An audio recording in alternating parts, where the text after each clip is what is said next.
ભેળસેળિયાઓ પર સરકારની તવાઈ નક્કી। હાનિકારક ખોરાકથી મૃત્યુ થશે તો 7 વર્ષની આજીવન કેદની સજા ફટકારવામાં આવશે।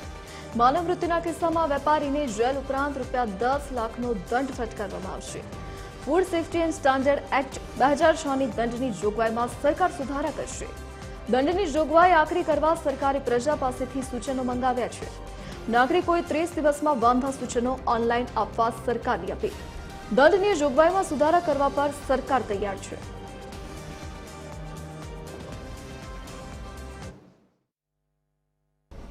ફૂડ સેફ્ટી એક્ટની અંદર દંડકીય જે જોગવાઈ હતી એમાં મહત્તમ જોગવાઈની વ્યવસ્થાઓ હતી, પરંતુ જે મિનિમમ કેટલો દંડ કરવો એ મિનિમમ દંડની કોઈ જોગવાઈ ન હતી। એટલે આપણે આ કાયદાની અંદર આપણે અત્યારે તો વાંધા સૂચનો મંગાવ્યા છે કે મહત્તમ દંડ અને મિનિમમ દંડ, કે માનો કે 5 લાખ સુધીનો દંડ છે તો ઓછામાં ઓછો કેટલો દંડ કરવો જોઈએ, 2 લાખ સુધીનો દંડ છે તો ઓછામાં ઓછો કેટલો કરવો જોઈએ, એની કોઈ જોગવાઈ નથી। એની જગ્યાએ આપણે જે પણ કોઈ અધિકારી પાસે આ કેસ ચાલતા હોય તો એમને મિનિમમ દંડ કરવાની જોગવાઈઓની આપણે વ્યવસ્થા કરી છે। અને સાથે સુરત અને અમદાવાદ ખાતે એજ્યુકેટિંગ ઓફિસર, એટલે ત્યાં કેસનો ભરાવો હતો એટલે 2 વધારાના અધિકારીઓની નિમણૂક કરી છે, અને સાથે પ્રાંત અધિકારીઓ અને સાથે અમારા અધિકારીઓ આ તમામે તમામ કેસો ચલાવી અને ઝડપથી લોકોને સારો ખોરાક મળે એ પ્રકારની વ્યવસ્થા આપણે કરી છે।